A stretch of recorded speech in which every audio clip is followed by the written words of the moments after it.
નમસ્તે મિત્રો, આજે આપણે બનાવીશું નવી રીતે સાબુદાણાના એકદમ ટેસ્ટી વડા, એ પણ ખૂબ જ ઓછા તેલમાં।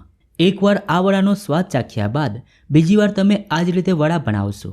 તો વિડીયો ગમે તો લાઈક કરજો અને ચેનલને સબસ્ક્રાઈબ કરવાનું ભૂલતા નહીં।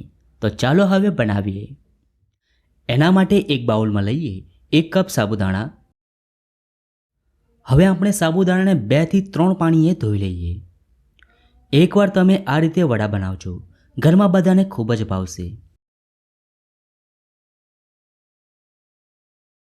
હવે સાબુદાણામાં 1 કપ પાણી એડ કરી 3 થી 4 કલાક માટે પલાળી દઈએ।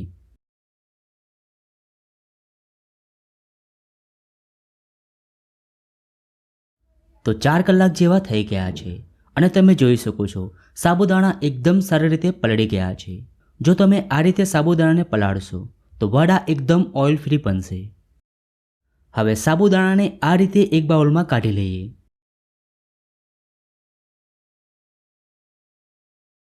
હવે આપણે તેમાં મસાલા એડ કરીશું। તો સૌથી પહેલાં આપણે તેમાં એડ કરીશું અધકચરા પીસેલા અડધો કપ શેકેલા દાણા, 1 ટીસ્પૂન લીલા મરચાં આદુની પેસ્ટ, અડધો ટીસ્પૂન શેકેલા જીરાનો પાવડર, અડધો ટીસ્પૂન મરીનો પાવડર, સ્વાદ પ્રમાણે મીઠું, 2 બાફેલા બટેટા। તો બટેટાને મેં ખમણીને ઉપયોગમાં લીધા છે, તમે મેશ પણ કરી શકો છો। હવે તેમાં એડ કરીશું 1/4 કપ કોથમીર અને અડધો લીંબુનો રસ એડ કરી બધી સામગ્રીઓને એકદમ સારી રીતે મિક્સ કરી દઈએ।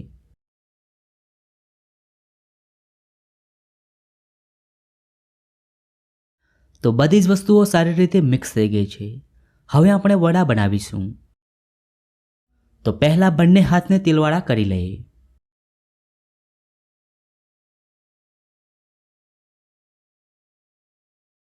હવે હાથમાં થોડું મિશ્રણ લઈ ગોળ શેપ આપી દઈએ।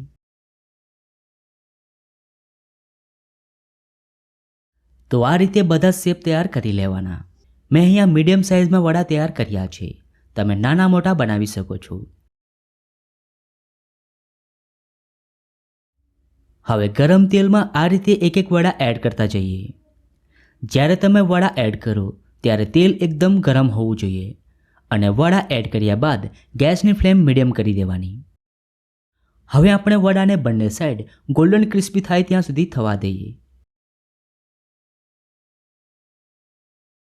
તો વડા બંને સાઈડ ગોલ્ડન ક્રિસ્પી થઈ ગયા છે।